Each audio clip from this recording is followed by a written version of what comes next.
Vamos começar falando sobre os diagramas de dispersão. O que são diagramas de dispersão? São gráficos muito simples, nos quais nós representamos uma variável escalar contra outra, certo? Vamos dar uma olhada num exemplo? Aqui a gente tem um exemplo de um diagrama de dispersão bem simpático. Aqui, esse diagrama ele representa a nota em ciências da natureza no eixo vertical e a nota em matemática no eixo horizontal. São dados do Enem, se não me engano aqui tem 500 observações, certo? E esse diagrama ele mostra duas coisas importantes. Nós vamos aprender a analisar esse tipo de diagrama ao longo de todo o nosso curso. A primeira coisa importante que ele mostra é que existe uma nuvem de pontos, e essa nuvem de pontos está aproximadamente alongada, certo? No formato diagonal crescente.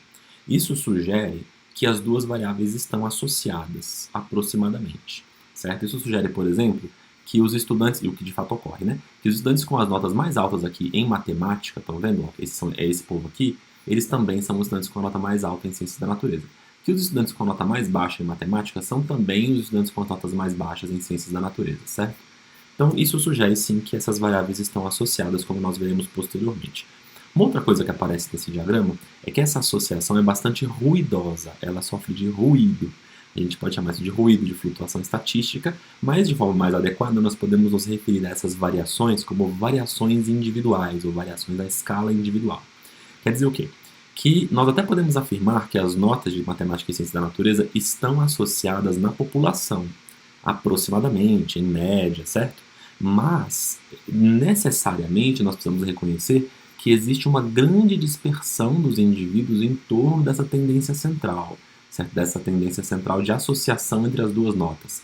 E essa dispersão individual aparece aqui, ela pode ser chamada de variação individual, certo? Ou variação interindividual. Quer dizer que os indivíduos são diferentes entre si e eles diferem daquilo que o modelo matemático, o modelo estatístico prevê para o conjunto da população, certo? É isso, minha gente. Então, vamos continuar, depois a gente volta a falar sobre isso, que é muito importante. Então, dando continuidade aqui à nossa discussão, eu vou passar agora a falar sobre covariância e correlação. Vamos quantificar agora, minha proposta agora é que a gente quantifique um pouco essas associações, certo? E a forma típica de nós quantificarmos a associação, a relação de associação entre duas variáveis tipo escala é a covariância. O que é a covariância? Por definição, a covariância ela é a diferença entre a esperança do produto e o produto das esperanças. Mas guardem essa definição no coração de vocês, eu particularmente prefiro essa expressão aqui, ó, só.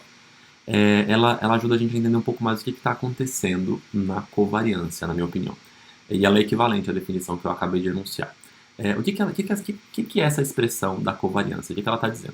Ela está dizendo que a covariância ela é um somatório do produto de dois desvios, dos desvios de duas variáveis, de uma variável x e de uma variável y, que são as duas variáveis de escala que a gente quer analisar. Por exemplo, elas podem ser, no nosso exemplo aqui, uma é a nota dos estudantes em ciências da natureza, outra é a nota dos estudantes em matemática, bacana? Como cada estudante tem uma nota em ciência da natureza e uma outra nota em matemática, essas notas elas são pareadas, né?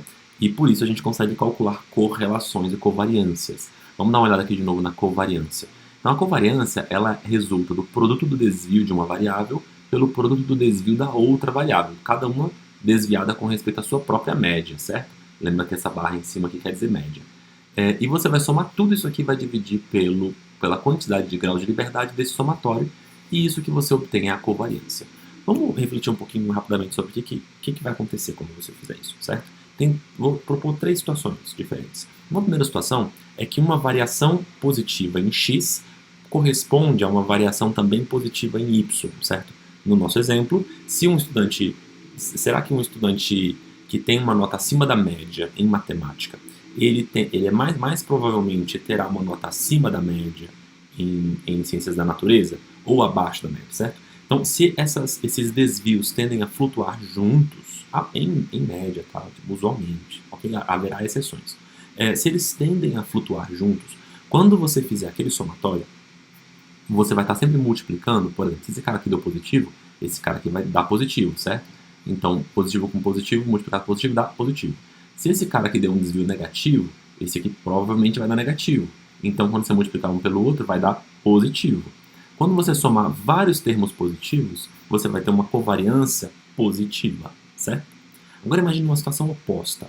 Imagina que você tem duas variáveis que são de tal maneira que quando uma tende a ser maior, a outra tende a ser menor, certo? Pode ser, por exemplo, que você tenha medido o desinteresse científico dos estudantes e o desempenho dos estudantes em ciências da natureza, certo? Então, quanto menor o desinteresse, em princípio, maior é a nota, né? Aproximadamente, ok? E vice-versa. Então, o que vai acontecer? Se os desvios tendem a ter sinais opostos, se um desvio positivo aqui costuma estar associado a um desvio negativo aqui e vice-versa, quando você multiplicar um pelo outro, o resultado vai dar negativo. E esse somatório vai ser um somatório de diversos termos negativos. Como consequência, a covariância tende a ser negativa. Agora, se um desvio positivo na variável x pode produzir um desvio tanto positivo como negativo, tanto faz para a variável y, então quando você multiplicar uma série de termos, a tendência é que alguns sejam positivos, outros sejam negativos, e eles vão se cancelando, e a covariância tipicamente fica muito próxima de zero. Bacana? Então é nesse sentido que a covariância permite que a gente avalie e quantifique o grau de associação entre duas variáveis. Lembrando também que a gente está falando de um grau de associação que é linear. Bacana? Eu posso explorar essa questão com um pouco mais de paciência, um pouco mais de calma na nossa conversa síncrona, tudo bem? Mas vamos lá. Então, essa é a covariância. Você faz então esse somatório desse produto de desvios e divide pela quantidade de grau de liberdade desse somatório. Existe um problema na covariância, que é um problema de falta de padronização. Porque dependendo de daquela definição que está ali, dependendo de como as variáveis foram codificadas, dependendo de como espalhadas elas estão, a covariância tende a ser maior, certo? Daí, o que a gente faz para resolver esse problema? Nós padronizamos as variáveis e nós padronizamos, portanto, a covariância. E nós produzimos uma nova estatística, que é chamada correlação.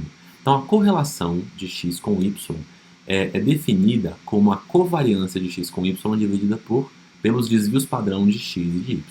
A propósito, essa correlação aqui ela tem um nome, porque há vários tipos de correlação. Essa correlação, a primeira que a gente aprende, ela é chamada correlação de Pearson, ou correlação linear. Há outras correlações, nós vamos visitá-las ao longo do nosso curso. Se por algum motivo eu usar a palavra correlação e não especificar o tipo de correlação a qual eu estou me referindo, vocês podem presumir que eu estou me referindo à correlação de Pearson ou correlação linear, que é definida como a covariância padronizada. Certo, pessoal? Vamos lá, continuando a nossa conversa. Dando continuidade, eu gostaria de mostrar para vocês como essas correlações elas aparecem nos diagramas de dispersão, certo? Vamos olhar aqui. Importante, olha, esqueci de falar uma coisa, eu sempre esqueço de falar, eu gravei esse vídeo várias vezes, eu sempre esqueço de falar isso. É importantíssimo.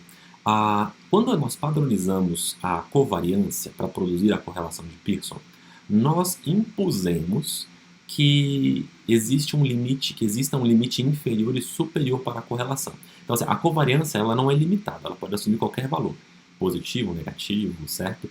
Mas a correlação ela está sempre limitada ao intervalo de -1 a 1. Isso faz com que a gente consiga interpretar uma correlação. Então, assim, eu sei, por exemplo, se você me diz que uma covariância entre duas variáveis é 225, eu não tenho a menor ideia do que isso significa, a menos que eu saiba o desvio padrão dessas variáveis. Mas se você me diz que uma correlação entre duas variáveis é igual a 0,98, eu sei que isso é muita coisa, porque isso está perto da correlação 1, que seria a correlação perfeita, certo? Ou se você me diz que a correlação é 0,2, eu sei que isso está bem pertinho de zero, talvez não seja uma correlação muito grande. Bacana? Vamos lá. Então, o que eu quero mostrar para vocês? Eu quero mostrar como que essas correlações impactam nos gráficos, como que elas aparecem representadas nos diagramas de dispersão. Aqui, no primeiro diagrama, a gente tem uma correlação altíssima, que é 0,98. Observa que, nesse caso, as variáveis, elas estão, os pontos, as observações, estão quase que perfeitamente orientadas ao longo de uma reta. Então, assim, a organização desses dados aqui já sugere uma reta, tá vendo? Muito claramente. Quando você vai diminuindo a correlação entre essas variáveis, entre esse par de variáveis, essa nuvem de pontos vai ficando mais dispersa, estão vendo? E ela vai ganhando um formato, que é um formato que lembra um pouco uma elipse, bacana? No sentido de que ela era compridinha e ela vai engordando, certo? E essa elipse vai tendendo a uma circunferência. Então, assim, no limite em que duas variáveis escalares não estão correlacionadas, você vai perceber que o diagrama de dispersão tem uns limites bem redondinhos. Quando ela vai ganhando, essas variáveis têm alguma associação, esse redondinho, esse círculo, ele vai virando uma elipse, então ele vai ficando assim mais compridinho, certo? Compridinho e crescente, quer dizer que a correlação é positiva. Quando a correlação vai a zero, ele fica gordinho assim. Quando a correlação é negativa, ele também fica compridinho, só que numa reta decrescente, tá bom? Então, assim você consegue, com alguma experiência, olhar para o diagrama de dispersão e ter uma ideia de qual deve ser a correlação entre aquelas variáveis, certo? Ou o contrário. Então, você consegue, informado de qual é a correlação entre duas variáveis, imaginar como deveria ser o diagrama de dispersão dessas duas variáveis.